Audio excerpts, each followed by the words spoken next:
లోక్సభ ఎన్నికల నేపథ్యంలో జగిత్యాల జిల్లా కేంద్రంలో వినూత్నంగా మోడల్ థీమాటిక్ మోడల్ కేంద్రాలు నిర్వహిస్తున్నారు. ఈ నేపథ్యంలో ప్రభుత్వ మహిళా డిగ్రీ కళాశాలలో వినూత్నంగా జగిత్యాల అటవీ శాఖ అధికారి బి వెంకటేశ్వరరావు ఆధ్వర్యంలో పూర్తిగా మనం పర్యావరణ పరిరక్షణకు ఏ విధంగా తోడ్పడాలి, సమాజంలో ఈ పర్యావరణ దిశ వైపు ఏ విధంగా నడిపించాలన్న ఒక లక్ష్యంతో ఈ లోక్సభ ఎన్నికల సందర్భంగా ఈకో ఫ్రెండ్లీ కార్యక్రమం కింద ఇలాంటి పోలింగ్ బూత్ను పూర్తిగా తయారు చేయడం జరిగింది. ఈ సందర్భంలో మన జిల్లా అటవీ శాఖ అధికారి వెంకటేశ్వరరావు గారు థీమాటిక్ పోలింగ్ స్టేషన్స్ దానిలో భాగంగా జగిత్యాల నియోజకవర్గం పార్లమెంటరీ నియోజకవర్గం జగిత్యాలలో 140 పోలింగ్ స్టేషన్ని ఎకో ఫ్రెండ్లీ పోలింగ్ స్టేషన్గా చేయాలని నిర్ణయించడం జరిగింది.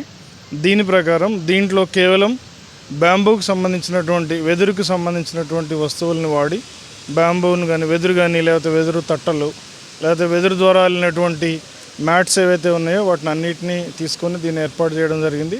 ఇది పూర్తిగా ఎకో ఫ్రెండ్లీ పోలింగ్ స్టేషన్ అని చెప్పుకోవచ్చు. మరియు లోపల కూడా అరటి ఆకులు, కొబ్బరి ఆకులు, తర్వాత గోనె సంచులతోటి కూడా బ్యానర్స్ రాయడం జరిగింది. పూర్తిగా ఇది పర్యావరణ పరిరక్షణకి అనుకూలంగా ఉండేలా చేసుకోవడం జరిగింది. అందరికీ తెలుసు వెదురు అన్నది పేదవాడి కలప అన్నది, బట్ మనం రకరకాలుగా ఉపయోగించుకోవచ్చు ఈ వెదురు ద్వారా. అందుకని దాంట్లో ప్రజల్లో చైతన్యవంతం తీసుకురావడానికి ఇటువంటి మోడల్ని ఎంచుకోవడం జరిగింది. Thank you. గతంలో అసెంబ్లీ ఎన్నికల్లో కూడా మీరు ఈకో ఫ్రెండ్లీ కార్యక్రమం కింద ఒక పోలింగ్ స్టేషన్ ఎంచుకోవడం జరిగింది. ఈసారి వినూత్నంగా ఈ వెదురు బొంగులతోటి ఈ పోలింగ్ కేంద్రాన్ని నిర్వహిస్తున్నారు. ఈ సందర్భంలో ప్రధానంగా దీని ఉద్దేశం, మనం జగిత్యాల జిల్లాలో చూసుకున్నట్లయితే ఎక్కువగా టేకు అడవులు ఎక్కువగా ఉంటాయి. టేకు అడవులు ఎక్కడైతే ఉన్నాయో వెదురు కూడా ఎక్కువగా ఉంటుంది. మనకు బాగా తెలుసు జగిత్యాల జిల్లాలో 2-3 రేంజెస్లో జగిత్యాల కానీ లేకపోతే రాయకల్ రేంజ్లో లేకపోతే కొడిమ్యాల ఇటువైపు అన్నీ కూడా వెదురు ఎక్కువగా ఉంటుంది.